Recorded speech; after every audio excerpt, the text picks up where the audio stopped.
taking place at Port Alfred.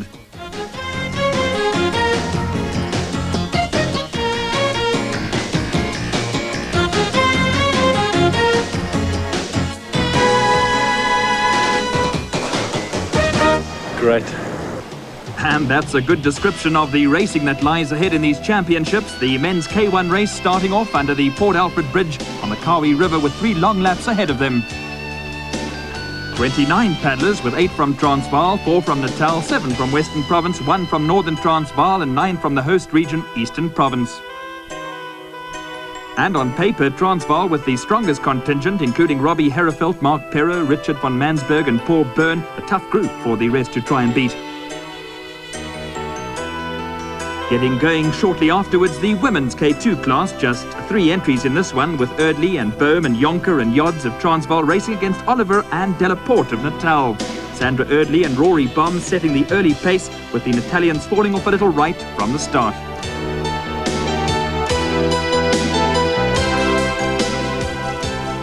The leading group of men into one of the most picturesque parts of the course as they go past the houses, Paul Byrne pulling the group along, with Robbie Herreveld and Richard van Mansberg sitting on the diamond to conserve energy, allowing Byrne to do the hard work at the moment. The start was quite hard. I managed to take that and I pulled right through the marina. I tried to keep a good pace. Throughout the race it was quite hard because you just try to break it down to 4 guys. I had a good start. I was quite lucky. Usually I come up, I battle at the start quite a bit and I have to work for the first half an hour just to get back there. But luckily I got right up there from the start. And Herreveld's early position making things very dangerous for the rest of the paddlers. The Transvaal and national champion very strong at the finish of any race. So all eyes watching for the break from Herreveld as the leading group turn inland for the first time. The river fairly shallow at this point. Mark Perro just off the pace at the moment and caught in no man's land between the leading and chasing groups. The second bunch now starting to fall back very quickly.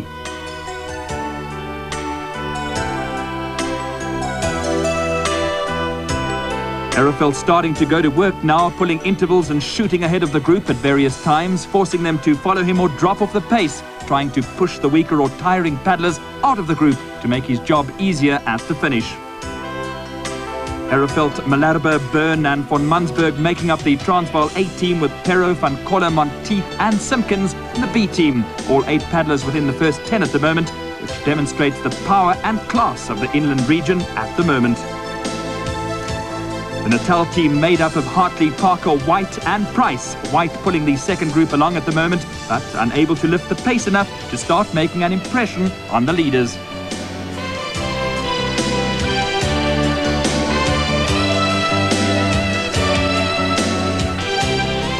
The first of the 3 compulsory portages taking place at the same spot on each lap, and Herreveld now leading the race. Transvaal are very experienced at using portages to either drop off trailing paddlers or to catch up on the leaders.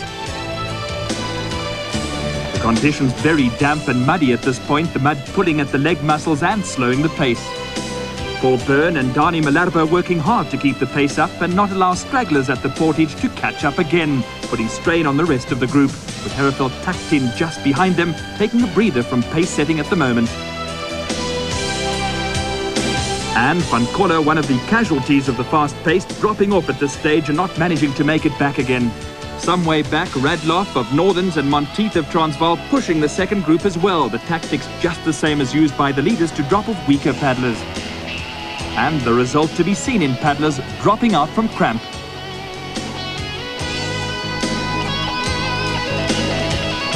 The leading paddlers in the women's K2 reached the portage, Erdley and Baum trying to open up a lead on Jonker and Yods at this stage.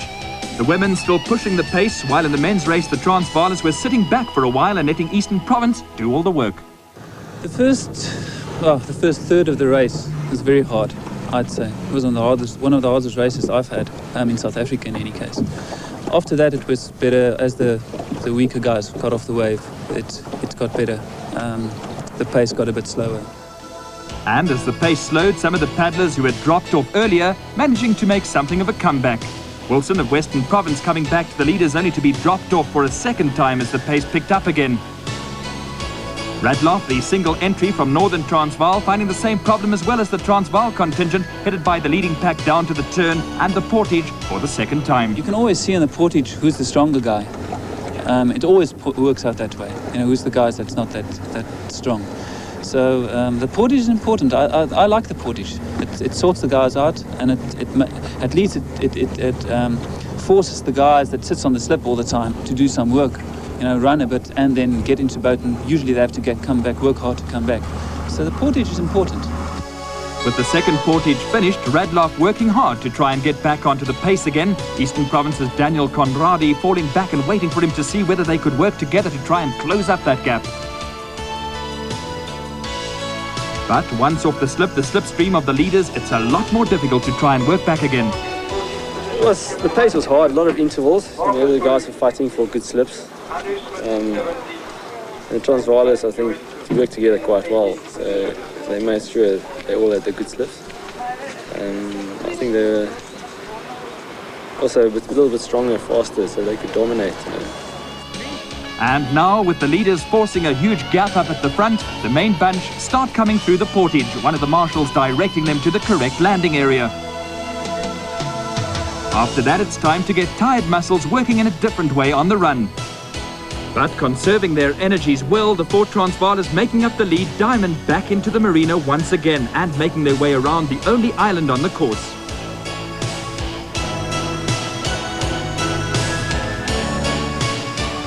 But although they are all working together at the moment, that won't be the case for too much longer as they get closer to the finishing line and each paddler wanting to make the break. And as expected, it's Herefeld going away first, putting the longest interval of the race to try and shake off his teammates. Richard van Mansberg falling victim this time with a sustained, fast pace, just too much at the stage. Paul Byrne almost falling victim to the sprint and going out as well, but then coming back strongly after the turn. I went through quite a bad, this soft spot just after I did an interval from the start finish here all the way down. I tried to get rid of a couple of guys. I got rid of one, Richard. And then after that, I was a bit flat for a while. But then I came right after about 10 minutes. So the leading group now down to just 3 paddlers, Paul Byrne and Dani Malherbe just managing to hang on to Herefeld as they come up to the final turning point in the race. From here, it's almost straight on to the finishing line, but now going upstream, which makes it even harder for tired muscles after more than 2.5 hours of solid paddling. Into the portage area for the third and last time, Herefeld, Malherbe and Byrne still sticking together like glue and watching each other very carefully for any sign of a sudden attempt at a breakaway.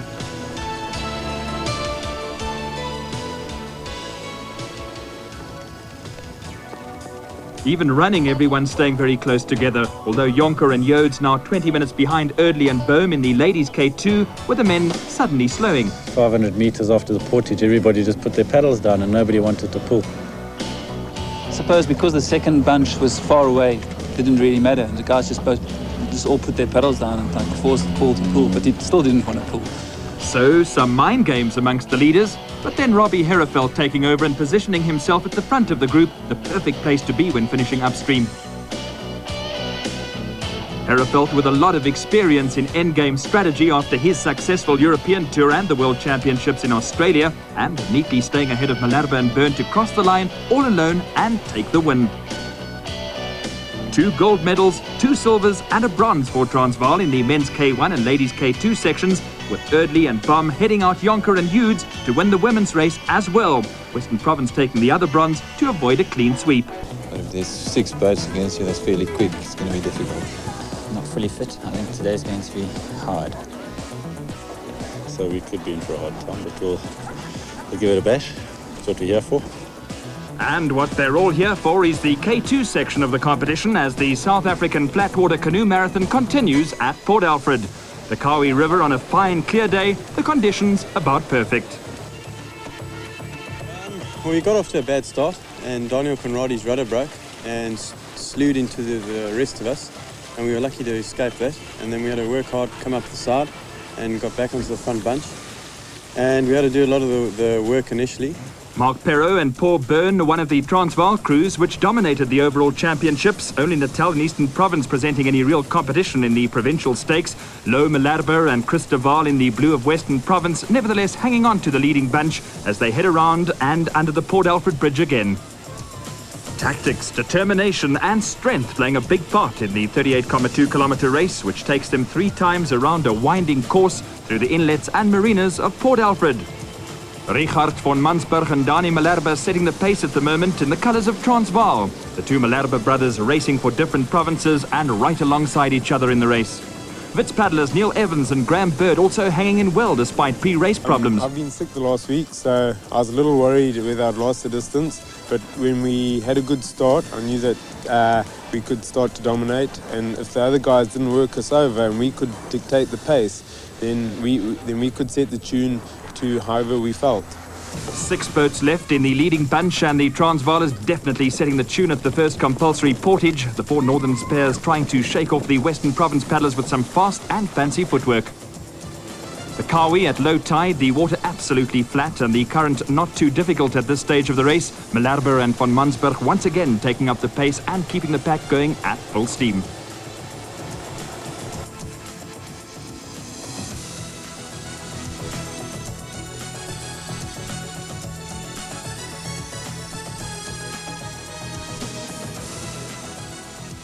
A lot of hard work in the chasing group as well, with local pairs Russen, Fenn and Shaw and Butlian taking on Hartley and White and Mork and Millard of Natal.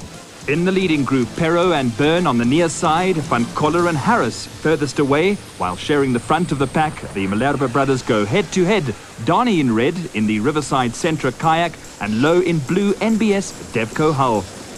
Lo Malherbe and Chris de Waal pull an interval, sprinting and forcing the rest of the pack to follow to try to shake off any of the crews who might be weakening. But everybody staying right in tight on this interval, although another break forming right on the heels of the first as Malherbe and de Waal slow down once again.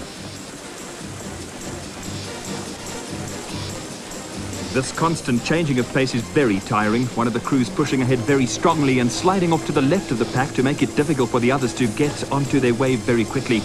And even von Mansberg and Dani Malherbe with problems. We've got a little bit of a problem. I'm a little bit out of timing, and that's why I think we can be a much better combination. But now we're going to paddle just doubles from now on.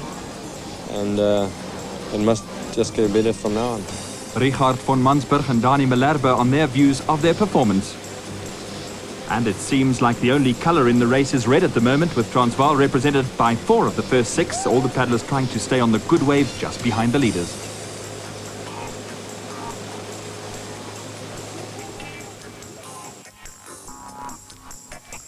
The beauty of the marina now disturbed for a moment as the lead group make their way through. Nobody yet able to make a clean break and set up a pursuit. The competition just too watchful at the moment.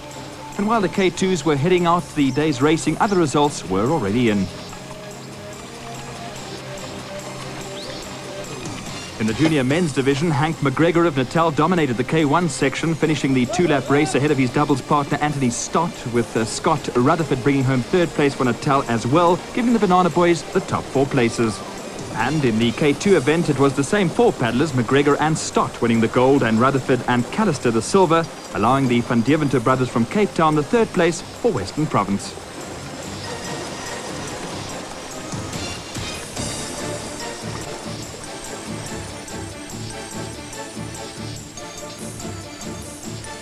In the junior ladies events, it was Natal dominating once again, Kirsten Oliver and teammate Lana Jenkins taking the gold and silver, and then going on as a pair to take the gold in the K2 class as well. But in the senior men's K2s, de Waal and Malherbe were starting to feel the pinch. We knew beforehand, should the bunch come down to 4 Transvaal boats with 1 Western Province boat, it's going to be difficult to keep up with the guys. So we fell off there. And we kept in contact, sort of. They had about a 30-40 second gap on us the whole time. Both province boats in the leading bunch with the same problem, Wilson and Dutoy also being forced off the pace by the dominant Transvaalers. And once off the wave of the leading bunch, it's much more difficult for any paddler to cross over and come back again. Jonker of Transvaal finding the same thing in the senior ladies K1 race, while Rory Bohm in second was not strong enough despite her huge win in the women's K2s with Sandra Erdley. And that meant a huge victory for Ankie Manfroni, the ex-German and world champion, now paddling for Transvaal, taking gold by over 8 minutes.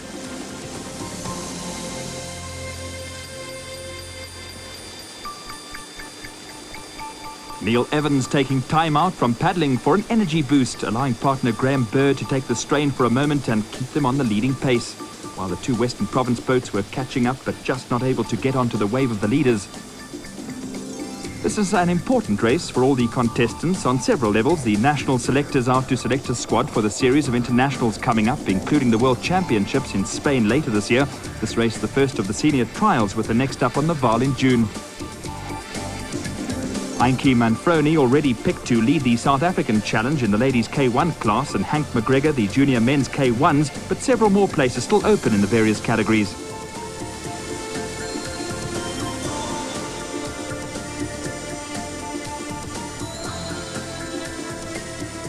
The pumps in the boats not in great use, with the calm conditions as the leaders hit the compulsory portage section for the second time. Transvaal managing to stay ahead of the province boats with a fast run across the hard sand. Running is often as important as paddling at this level of competition, and many a race has been won and lost on a portage section, with the South Africans usually getting a lot of practice when the rivers are low in the dry years. But the Western Province paddlers with an uphill battle all the way. You work very hard to get back. I mean, this is top racing conditions. The four boats in front is paddling hard. So you work hard to catch them. As soon as you catch them, they do an interval. So then it's very difficult. You're tired.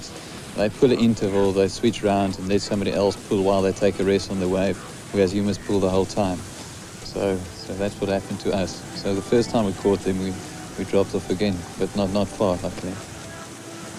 Then once the Western Province boats caught us again, they were obviously very tired from having had to work so hard to get back, and they weren't much of a threat at all. By then things had slowed down to conserve a bit for the end sprint, and the tactics began playing a part.